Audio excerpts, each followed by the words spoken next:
여호와께서 아브라함에게 이르시되 너는 너의 고향과 친척과 아버지의 집을 떠나 내가 내게 보여줄 땅으로 가라. 내가 너로 큰 민족을 이루고 내게 복을 주어 네 이름을 창대하게 하리니 너는 복이 될지라.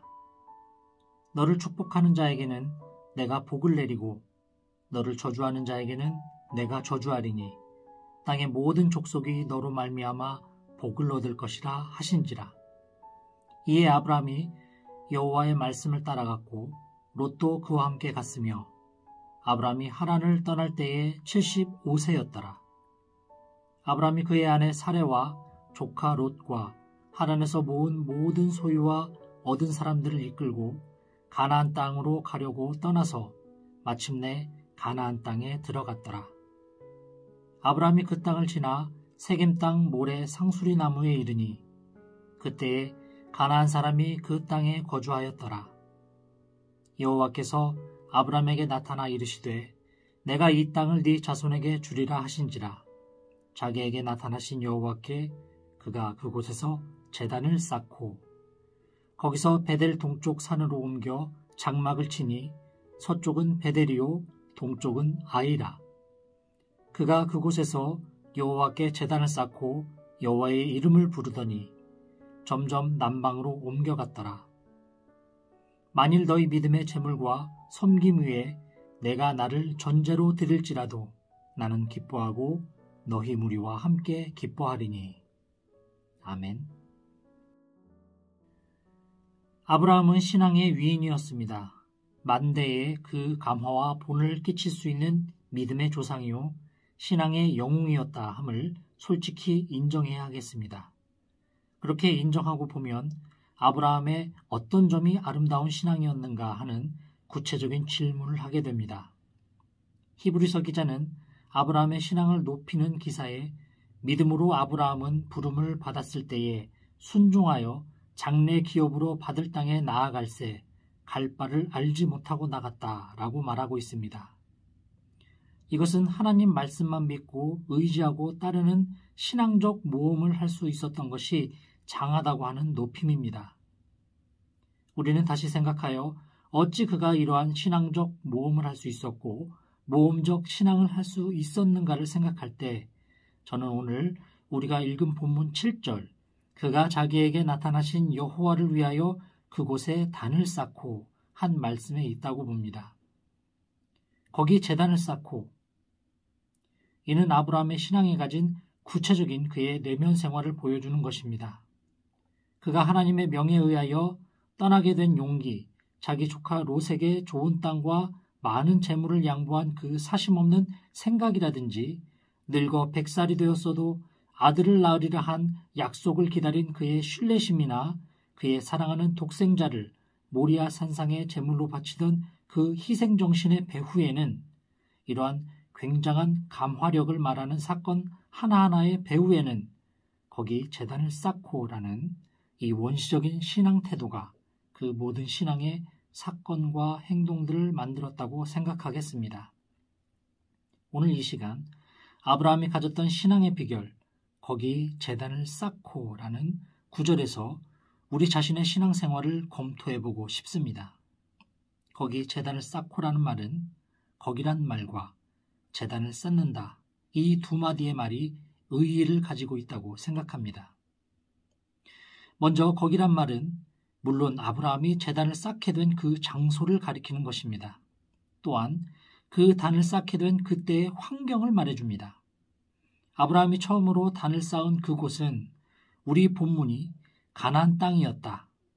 가나안 땅에서도 세겜이란 땅이었고 또 세겜 땅에서도 모래 상수리 나무가 있는 곳이다 했고 그 밑에 8절에는 이 지점이 동으로는 아이성, 서로는 베델을 두고 있는 그 중간지대라고 했습니다.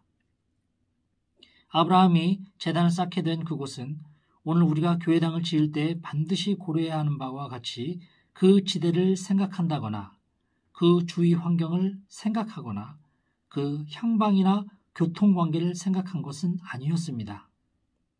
아브라함에게는 이런 것을 고려할 만큼 안정된 생활을 하거나 자기의 제단을 쌓을 만한 만반의 준비가 갖추어진 것은 아니었습니다. 그는 고향과 일가 친척을 떠나 가나안 땅 객지에 나그네로 들어온 사람입니다. 그는 의식주 문제가 해결된 후에 제단을 쌓은 것이 아니었습니다. 오늘날과 같이 교통이 편리하지 못한 옛날이었기 때문에 그의 몸은 나그네길에 지쳐 극도로 피곤해졌을 것이며 그래서 비록 천막이나 움막이라도 쳐서 자기와 가족이 고단한 다리를 펼 수 있는 곳을 만드는 것이 이 나그네 아브라함에게 급선무였습니다. 그때 환경과 사정을 보아 아브라함이 거기 제단을 쌓는다는 것은 가장 불필요한 일 같고 필요하다고 해도 그것은 생활이 안정된 뒤에 얼마든지 할 수 있는 일이었습니다. 더욱이 그곳은 이방인들이 사는 가나안 땅이요 상수리 나무가 서 있는 빈들인 것 같습니다. 인가가 멀리 떨어진 곳으로 그의 피로를 풀어주거나 그의 암담한 앞길을 염려해 줄 이웃이 있는 것도 아니었습니다. 그때 환경은 그 몸이 여행에 지쳐있고 자기를 따라온 가족의 불평과 원한만이 들을 수 있는 빈들입니다. 그러나 아브라함은 이 주위 환경에 상관치 아니하고 거기 제단을 쌓았고 이 고독과 괴로움에 상관치 아니하고 거기 제단을 쌓았습니다. 우리가 오늘 관심을 가지고 생각할 점은 바로 이것입니다. 거기라는 장소와 또 아브라함이 당면한 그때 환경을 보아 도무지 제단을 쌓을 형편이나 입장이 아니었지만 그는 그의 길이 정처 없는 나그네의 길이었기 때문에 거기 제단을 쌓았고 자기 사정이 통할 수 없는 이방 가나안 땅이었기 때문에 거기 제단을 쌓았고 자기와 자기 가족의 피곤만이 있고 또 그들의 불안만이 있는 곳이었기 때문에 거기 제단을 쌓았습니다. 거기 제단을 쌓지 않고는 견디지 못하는 마음, 그것이 곧 아브라함의 신앙일 것입니다.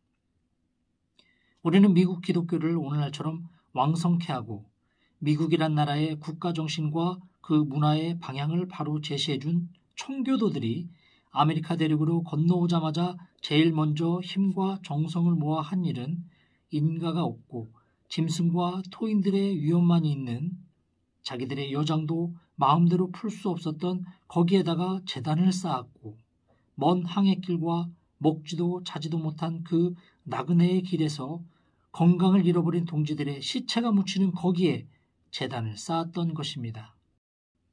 오늘 미국 문화와 국민의 생활이 이 정성과 피로써 세운 자기들의 선조의 제단에서 떠나가는 경향이 있다 해도 오늘 미국이 세계를 지도할 수 있는 강력한 힘은 그들의 현재의 정치나 과학 문명이 아니고 저들의 선조들이 피와 정성으로 이룩한 제단에서 온다고 말하고 있습니다. 프린스턴 대학의 한 실천신학 교수가 작년에 동남아시아 지구를 시찰하는 중 한국을 보고 가서 자기 신학교 발행 잡지에 우리 한국 사람을 칭찬한 구절이 있습니다. 그것은 이번 전쟁을 통하여 한국 피난민들은 자기들의 교회를 어느 곳에나 가지고 다닌다는 것이라고 했습니다. 이 교회가 그들의 생활의 중심이요, 이 교회를 떠나서는 못 살 것으로 생각하는 만큼 교회 중심으로 살고 있는 것이라고 했습니다. 사실 어느 정도 바른 관찰일 것입니다. 제가 거제도에 피난 갔을 때 300명의 어부들이 이북에서 목선을 타고 동해바다를 거쳐 거제도에 도착했습니다. 그야말로 구사일생의 길이었습니다. 정부가 그들에게 천막을 쳐주었을 때 그들은 자그마한 천막 예배당도 그들의 손으로 지었습니다. 바다에서 자갯돌을 주워다가 깔고 산에서 대나무, 소나무를 베어다가 강대와 의자를 만들었습니다. 저는 이 천막교회 창설 예배 설교를 한 사람으로 그때 감격을 잊어버릴 수 없습니다. 거기가 제단이 쌓아질 곳이 아니었습니다. 어부, 농부들의 억새밭들이 철마다 놓이는 외에 언제나 버려진 땅이었습니다. 그러나 순환의 무리들이었던 그 어부들은 자기 천막을 꾸미지 않고 그들의 제단을 꾸몄고 그 제단 앞에 꿇어 엎드려 북한에 두고 온 처자를 하나님께 부탁했고 가족과 나누어진 슬픈 가슴의 상처를 그 제단 앞에 헤치고 하나님의 위로의 손길을 구하고 있었습니다. 거기 제단을 쌓고 이것은 분명히 우리와 같이 세계적인 고난을 받고 있는 무리들에게는 자기들의 생명보다 더 귀한 것이었습니다. 그 어부 한 사람은 다음과 같이 간증했습니다. 나는 하루 몇 번씩이나 저 바닷속에 내 몸을 던져버리려고 생각하는지 모릅니다. 두고 온 처자 생각, 이렇게 한정없이 나누어져 살아야 할 내 자신은 너무도 괴로워 몇 번이고 저 바다로 발을 옮겨보았습니다. 그러나 그 바다에 채 가기 전 십자가 높이 달린 이 천막 앞을 지날 때마다 나는 이 제단 앞에 무릎을 꿇습니다. 그럴 때마다 나는 내 약한 생각을 뉘우칠 수 있었습니다. 이 제단은 내 생명입니다. 내 소망도 다만 이 제단밖에 없습니다. 이렇게 우리는 우리가 당한 피해와 고난의 장소에서 거기 제단을 쌓는 귀중한 경험을 했습니다. 제단을 쌓을 수 없는 그곳에 제단을 쌓고 그 제단과 더불어 생사를 결단하는 이 신앙은 높이 쳐다보입니다. 다음으로 제단이란 것에 대하여 생각합시다. 제단은 돌과 흙으로 쌓은 높은 단을 의미함이 아니고 우리의 마음과 정성이 송두리째 바쳐져야 할 곳이며 우리의 가장 좋은 것과 자랑만이 아니라 우리의 못난 것, 부족한 것까지라도 바쳐져야 할 곳입니다. 우리 마음의 방향을 찾는 곳이 제단이요, 우리 생활의 중심적인 주축이 되는 곳이요, 우리 인격이 마땅히 쳐다볼 분을 만나고 반드시 가져야 할 것을 얻을 수 있는 장소입니다. 우리의 낡은 전부가 넓어지고 또 우리의 새로운 전부가 도로 찾아지는 곳입니다. 제단을 쌓고 신을 찾는 것은 분명히 원시적인 종교신앙의 한 방법이지만 한 나그네 같은 인생이 그의 갈 길이 염려스러워 제단을 쌓아 하나님께 빌었던 괴로운 인생이 그의 삶을 염려하여 제단 앞에 자기를 꾸리고 모든 문제를 부탁한다는 것은 자기의 문제를 자기의 힘과 재주로서는 해결 지을 수 없고 자기보다 힘세고 지혜로우신 분에게 자기 문제와 자기 자신을 내어 맡기는 태도입니다.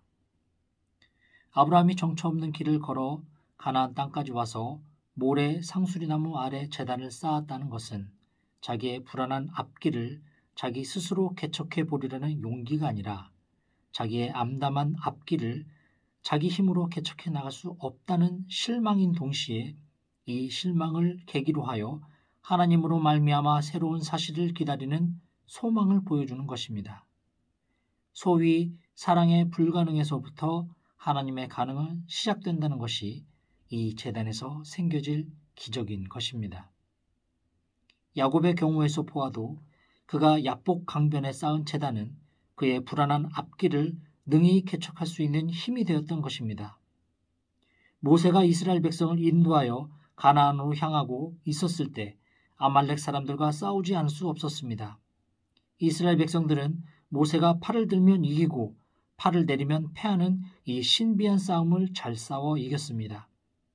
모세는 자기 팔을 들고 이스라엘을 지휘하던 그 장소에 제단을 쌓고 여호와는 나의 깃발이라는 뜻으로 그 장소를 이름지었습니다. 여기 모세의 제단은 승리의 제단이었습니다. 하나님의 능력이 크게 움직이는 장소가 바로 이 제단이 된 것입니다. 선지자 엘리야는 갈멜산상에 여호와의 단을 쌓고 이스라엘을 지키시고 불을 내리시는 분은 바알이 아니라 여호와인 것을 그 제단을 통하여 밝히 보여주었습니다. 솔로몬 왕은 이스라엘 모든 백성의 생활과 그들의 역사가 여호와의 성전 중심이 되어야 할 것을 알아 예루살렘에 주의 제단을 쌓고 대대로 그 백성의 마음의 고향으로 삼았습니다. 이스라엘 백성이 하나님 대신 바알을 섬기고 예루살렘 성전을 버리고 푸른 언덕에 산당을 짓고 이방신을 섬긴 때 요시야 임금은 예루살렘 성전을 수리케 하여 여호와의 율법책을 발견하고 기울어지는 나라와 타락한 종교를 다시 소생시켰습니다.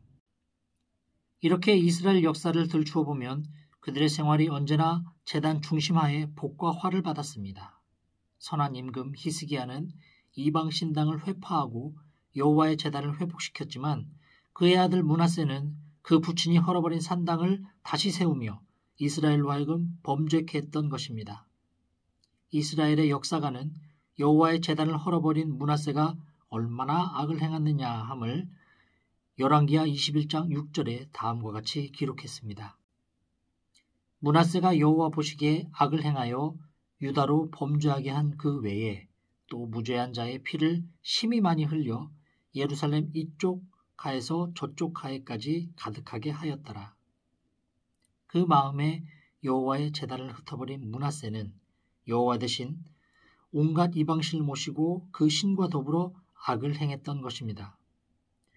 므낫세라는 사람은 그 마음에서 여호와의 제단을 바로 모시지 못하고 그 생활에서 여호와의 제단을 헐어버린 대표적인 사람입니다. 오늘 크리스천들 중에도 그 마음과 생활에서 제단을 헐어버린 사람이 많이 있습니다.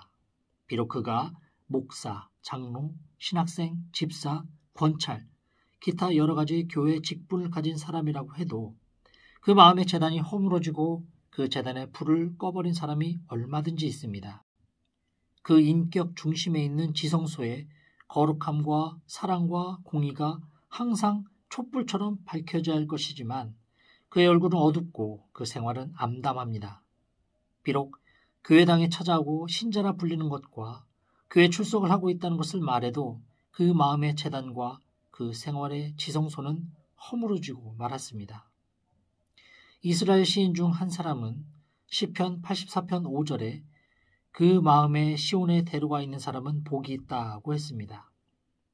시온의 대로라는 말은 예루살렘으로 향한 길이요 예루살렘으로 향한 길이란 그 성소와 제단에서 그 마음이 떠나지 아니하고 그 제단을 사모하며 그 제단에서 하나님 만나기를 간구하는 마음입니다. 이 시는 불행하게도 이 성전에 나올 수 없는 딱한 사정이 있었기 때문에 성전 처마에 집을 짓고 사는 참새도 제비 새끼까지도 다 부럽다고 말하며 주회전에서 보내는 하루가 다른 곳에서 보내는 첫날보다 낫다고 할 만큼 시온의 대로가 그 마음에 활짝 통해 있는 사람이었습니다. 그러나 오늘 크리스천들의 대부분은 그 신앙이 형식적입니다.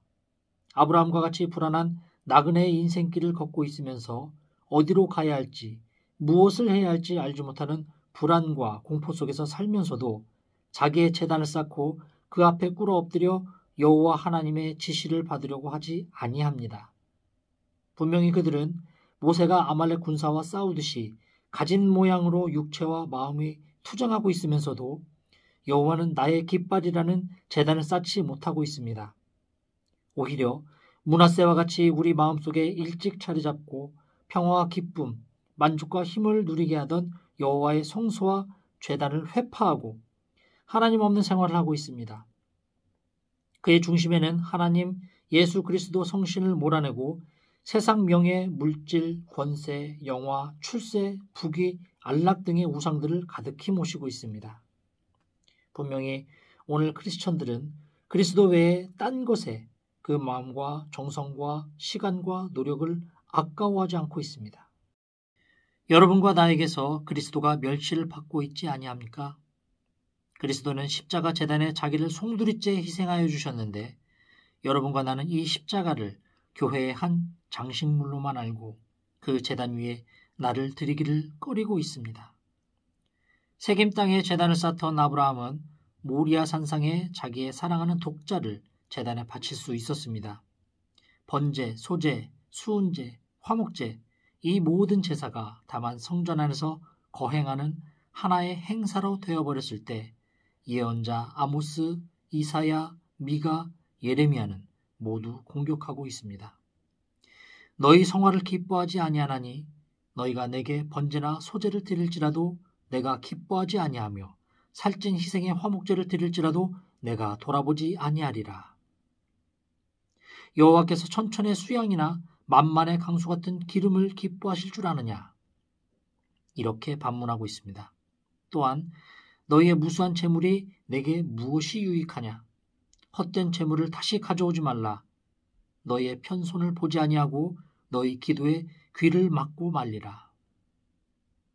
이러한 경고들은 모두 그들 마음의 지성소가 허물어졌고 그들 생활의 재단이 여호와 하나님에 대한 관심 이외의 다른 것으로 채워졌기 때문입니다. 여러분 거기 재단을 쌓고 하나님께 매달린 아브라함의 신앙을 가졌습니까? 여러분 중심에 재단이 쌓아지지 못하면 그 재단의 등불이 꺼졌기 때문에 여러분은 흔들립니다. 고민하고 원망하고 불평합니다. 거기 재단을 쌓고 여러분의 가정과 사업과 연구에까지 하나님을 만나고 그와 더불어 말하고 그의 말씀과 지시를 기다릴 수 있는 재단을 쌓아야 하겠습니다. 교회의 재단과 여러분의 가정의 재단은 직통해야 하고 여러분의 가정 재단과 여러분의 사업의 재단이 서로 통해야 하겠습니다. 골방에 들어가 문을 닫고 은밀한 중에 보시는 하나님과 상론되지 않는 여러분의 생활이란 진실로 위험천만입니다. 거기 재단을 쌓고 우리 모든 문제 해결이 이 재단에서 만나는 하나님에게서 올 것입니다. 아멘.